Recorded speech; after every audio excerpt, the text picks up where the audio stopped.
মুসলমানের ছেলেরা এর পৃথিবীতে যত ধর্ম আছে ৩,৫০০ ধর্ম আছে। হিন্দু বলে দল আছে, খ্রিস্টান বলে দল আছে, ইহুদি বলে দল আছে, নাসারা বলে দল আছে, শিখ ইসাই বলে দল আছে, ইলুমিনাটি নজ্জাসি জৈন বৌদ্ধ বলে দল আছে। সারা পৃথিবীতে যত ধর্ম আছে সমস্ত দল ধর্মের উপরে এত অত্যাচার জুলুম হয় না যতটা মুসলমানের উপরে অত্যাচার জুলুম হয়। সারা পৃথিবীতে মুসলমান মার খাচ্ছে। ইরাক বলে, ইয়ামেন বলে, লেবানন বলে, সিরিয়া বলে, বসনিয়া বলে, এইদিকে আপনি সারা পৃথিবীতে ইরাক বলে, ইরান বলে, এদিকে আফগানিস্তান বলে, সারা পৃথিবীতে মুসলমান মার খাচ্ছে। এই দোষ কাদের? এই দোষ আমাদের। আমাদের এই দোষ আমাদের বুঝতে হবে। কোথায় আমাদের ভুল হচ্ছে এটা বুঝতে হবে। আমাদের ওই ভুলটা বুঝে যদি আমরা ভুল সংশোধন করে নেই, আমার আল্লাহ আমাদের ইজ্জত বড় করবে, আমার আল্লাহ আমাদের সম্মান বড় করবে। আমার আল্লাহ নিজে বলেছেন ইন্নাদ দীনা ইনদাল্লাহিল ইসলাম, আল্লাহর মনোনীত ইজ্জত বড় করে দেবে। আমাদের ঘরে আল্লাহ গালিব করে দেবে। একবার জোরে বলেন সুবহানাল্লাহ। যাবো কটা মাইক লাগিয়েছেন? 18 পিস মাইক, এত বেশি বক্স। এখানে তো ছোট সুইচ আছে দেখতে পাচ্ছেন আপনারা। এটা যদি বন্ধ করে দিই সব বন্ধ হয়ে যাবে, তাই তো নাকি? দেখতে ছোট কিন্তু এর কাজ অনেক বড়। কথা ঠিক না ভুল বলেন? ওই রকম দ্বারা আমাদের মনে মনে হয় দাড়ি রাখলে কি হবে, এই দাড়িতে আমার আল্লাহ ইজ্জত রেখে দিয়েছেন। একবার জোরে বলেন। মনে হতে পারে ফজর বেলা উঠে নামাজ পড়লে কি হবে, এখানে নামাজ পড়লে সারা পৃথিবীর ইজ্জত বাড়বে, মুসলমানের ইজ্জত বেড়ে যাবে, পুরো কওমের ইজ্জত। যেমন এখানে সুইচ দেখতে ছোট, এর মধ্যে সবকিছু আছে। ওরকম জাহিরি অবস্থায় ইবাদতগুলো দেখলে ছোট বলা বেয়াদবি হয়, আল্লাহ মাফ করেন। দেখলে যেন মনে হয় সিম্পল মনে হয়, কিন্তু এর মধ্যেই আমার আল্লাহ আমাদের ইজ্জত সম্মান লুকিয়ে রেখেছেন। জোরে বলেন। আপনারা সকলে উলামা হযরত আছেন, অনেকে ওয়াজ নসিহত শুনেন, জানেন হুজুর পাক সাল্লাল্লাহু আলাইহি জামানাতে একটা যুদ্ধ এই সাহাবারা অনেক দেরি করে ফেলে, ওমরে ফারুক হুজুরের খেলাফত। তো বিবিরা সব চিঠি লিখলেন যে এত দেরি হচ্ছে, এসছেন না, এত দেরি হচ্ছে।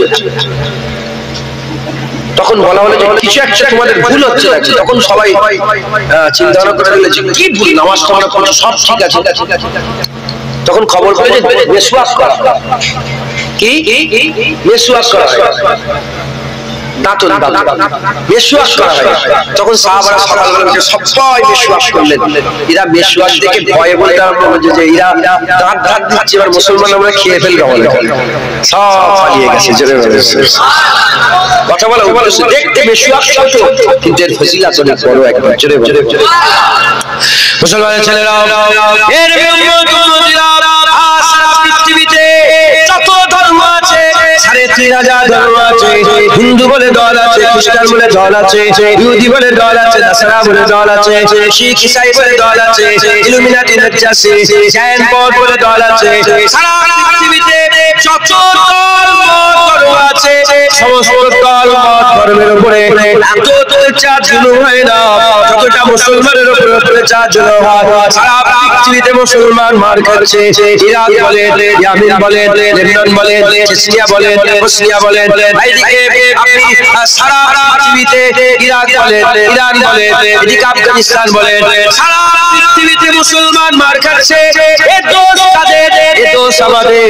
আমাদের এই দোষ আমাদের বুঝতে হবে। কোথায় আমাদের ভুল হচ্ছে এটা বুঝতে হবে। আমাদের ওই ভুলটা বুঝে যদি আমরা ভুল সংশোধন করে নেই, আমার আল্লাহ আমাদের ইজ্জত বড় করবে, আমার আল্লাহ আমাদের সম্মান বড় করবে। আমার আল্লাহ নিজে বলেছেন ইন্নাদ দীনা ইনদাল্লাহিল ইসলাম, আল্লাহর মনোনীত দ্বীন ইসলাম। আল্লাহ ইসলামকে পছন্দ করে। আমরা যদি ওই ইসলামকে ঠিকভাবে নিজের মধ্যে নিতে পারি, আমার আল্লাহ আমাদের ইজ্জত বড় করে দেবে, সম্মান বড় করে দেবে। জান্নাতের বাগান এমন একটা জায়গা। কি ভুল হচ্ছে আল্লাহ এখান থেকে সংবাদ দিয়ে দেয়। বান্দাদের কাজ ওই সংবাদ পেয়ে আমল করা। যদি বান্দা সংবাদ পেয়ে আমল করে, আমার আল্লাহ এর বদলা সাজা দান করবে। কি ভুল হচ্ছে আমাদের? এর লম্বা চওড়া করে আলোচনা সংক্ষেপ করে আমি আপনাদের শুনিয়ে দিয়ে যাচ্ছি। হযরত ওমর ফারুক যখন বাইতুল মুকাদ্দাস ফাতহ করতে গেলেন, চিঠি লিখে দিলেন। ওমর ফারুক আল্লাহ পাক এত দবদবা দান করেছিলেন। ওমর ফারুক চিঠি লিখে দিলেন, হে বাইতুল মুকাদ্দাসের কর্তৃপক্ষ, এই চিঠি আমাদের বাইতুল মুকাদ্দাস মুসলমানের সম্পদ আমাদের ফিরিয়ে দাও। বলিয়ে লিখে যাও। আজও ইতিহাসের পাতায় সোনালী অক্ষরে লেখা আছে বাইতুল মুকাদ্দাস দখল করার জন্য ওমর ফারুক হুজুরকে কোনো লড়াই করতে হয়নি। বাইতুল মুকাদ্দাস ওমর ফারুককে লড়াই করে ছিনতে হয়নি, লড়াই করে কেড়ে নিতে হয়নি। বাইতুল মুকাদ্দাসে যারা কর্তৃপক্ষ ছিল, খ্রিস্টান ইহুদি যারা ছিল, আহলে কিতাব যারা ছিল, ওমর ফারুকের চিঠি দেখে ভয়ে এমনি বাইতুল মুকাদ্দাস দান করে দিয়েছিলেন। এমনি দিয়ে দিয়েছিলেন, জোরে বলেন। আমাদের ইতিহাস হচ্ছে ওটা, আমাদের ইতিহাস ওটা, এটা নয় গুপিয়ে গুপিয়ে মারছে আবার রেকর্ডিং করছে। কথা ঠিক না? ভিডিও বলে পেছনে পেছনে ছুটছে আর কেরাসিন দিয়ে আগুন জ্বালাতে জ্বালাতে ছুটছে। দেখেন না আপনারা? মালদার ছেলে আমার ভাই, আমি ওখানে যাই, এই তো বললো, দেখেন না আপনারা? মুসলমানের ছেলেরা ইহুদি নাসারা বলল, একবার আমাদের কাছে ওমর ফারুক আসতে বলো। ওমর ফারুক হুজুর বেরিয়ে পড়লেন।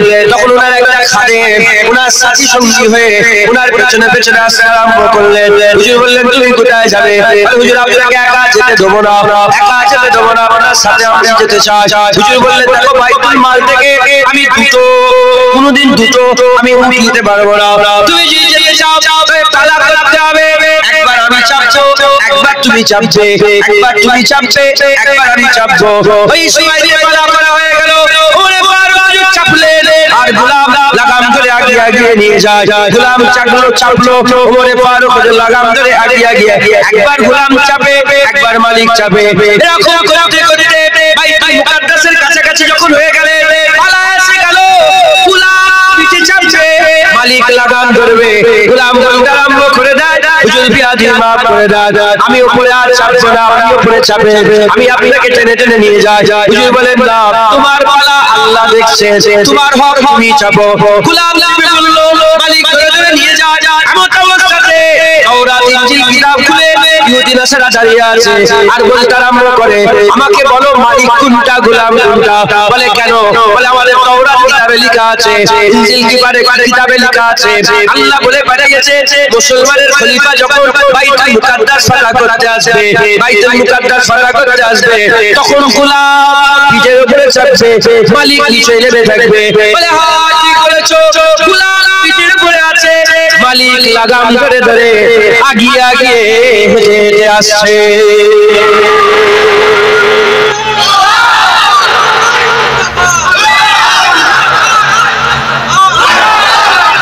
হযরত ওমর ফারুক যে জামাটা পরে গিয়েছিলেন 36টা তালি দিল। কথা আমার জামাটা ঠিক আছে, কথা ঠিক না ভুল বলেন? আমি যেদিন থেকে এই ঘটনা হুজুরের কল আমি পড়েছি, সেদিন থেকে আমার হাল আল্লাহর কসম বলছি পাল্টে গেছে। আগে চকচকে জামা পরে না পেতাম জলসা, এখন যেটা পরে থাকি সেটাই নেই। মাঝে মাঝে চকচকে জামা পরি, কিন্তু ওটাকে আমি প্রাধান্য দিই। আগে আসছে 36টা তালি দেওয়া জামা পরে হুজুর নেমেছেন। আর বাইতুল মুকাদ্দাস যেখানটা আছেন কেল্লাটা উঁচুতে একটা খাল আছে, আর খালেতে হালকা হালকা পানি আছে। ওমর ফারুক যখন উটের পিঠাতে ওমর ফারুক গোলাম উটের পিঠে আছে, খালটা পার হওয়ার জন্য মুজা খুলে কাঁধে রেখেছে, মুজা খুলে কাঁধে। এই গামছা নিয়ে এসেছি আমি, গামছা পিঠে সে ফেলে গিয়েছে, কাঁধে রেখে উঠেছে। যখনই এই অবস্থা, এই হালে উঠেছে, আবু উবাইদা বিন জাররাহ তখন মুসলমানদের সেনাপতি ছিলেন। আবু উবাইদা বিন জাররাহ, যিনি রাসূলুল্লাহর কদমে নিজের বাপের মাথাটা কেটে নিয়েছে, বলেছেন, ইয়া রাসূলুল্লাহ, আমার বাপের মাথা আপনার কদমে কুরবান করে দিন। বদরের জমিনে যিনি নিজের বাপের মাথা কেটে নিয়ে এসেছেন, তিনি হচ্ছেন সেনাপতি। মুসলমানের ছেলেরা হযরত আবু উবাইদা বিন জাররাহ বলতে আরম্ভ করে, কি জামা পরে আপনি এসেছেন, কি জামা পরে এসেছেন? আর মোজা কেউ কাঁধে রাখে, মোজা তো পকেটে রাখার দরকার, মোজা কেউ কাঁধে রাখে, মোজা তো পকেটে রাখে। এখানে বুঝতে পারছেন না, সব বড় বড় খ্রিস্টান ইহুদিরা দাঁড়িয়ে আছে, রাজা বাদশারা দাঁড়িয়ে আছে, আর আপনার এই হাল থেকে তারা কি বলবে? বলার সাথে সাথে হযরত ওমর ফারুক হাদিস পাকের মধ্যে এসেছে, হযরত ওমর ফারুক গরম শ্বাস ছেড়ে দিয়েছে, গরম নিঃশ্বাস ছেড়েছে, গরম নিঃশ্বাস ছেড়ে হযরত ওমর ফারুক বলতে আরম্ভ করেছে, হে আবু উবাইদা বিন জাররাহ, তুমি যদি এই কথা না বলে অন্য যদি কেউ এই কথা বলতো আমি তাকে শিক্ষা দিতাম।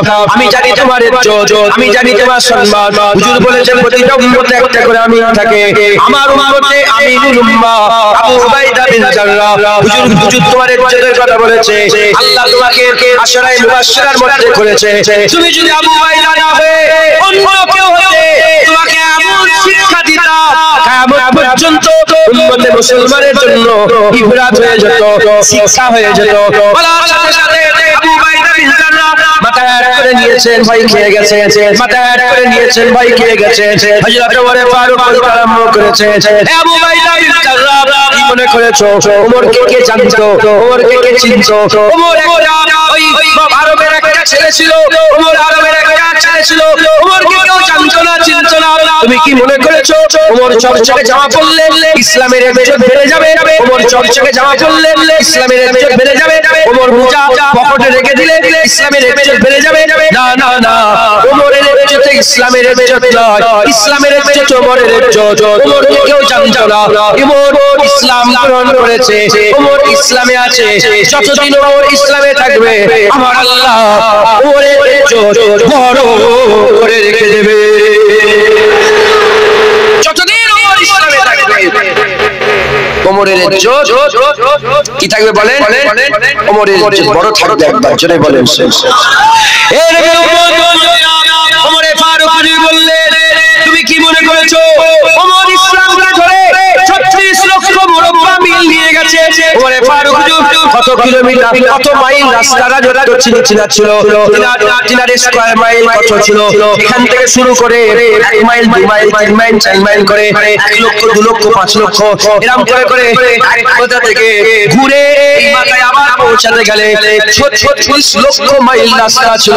হুজুরের সালতানাত একটা পৃথিবী হুজুরের বাদশাহ, হুজুরের সালতানাত ছিল, হুজুরের খেলাফত ছিল, 36 লক্ষ মুরব্বা মিল। হুজুর তাই বলছে, তুমি কি মনে করেছো ওমর ইসলামকে 36 লক্ষ মুরব্বা মিল নিয়ে গেছে? না না, ওমর ইসলামকে নিয়ে যায়নি, ইসলাম ওমরকে টেনে ফেলে নিয়ে গেছে। বুঝতে পারছেন আপনারা? ওমর ফারুক বলে, হে আবু উবাইদা বিন জাররাহ, যাও সারা পৃথিবীর মুসলমানের কানে কানে এই খবর পৌঁছে দাও। তাই আল্লাহ আমাকে যখন বসিয়েছেন, সামনে যখন বান্দা বসে আছে, যখন সুযোগ দিয়ে দিয়েছে,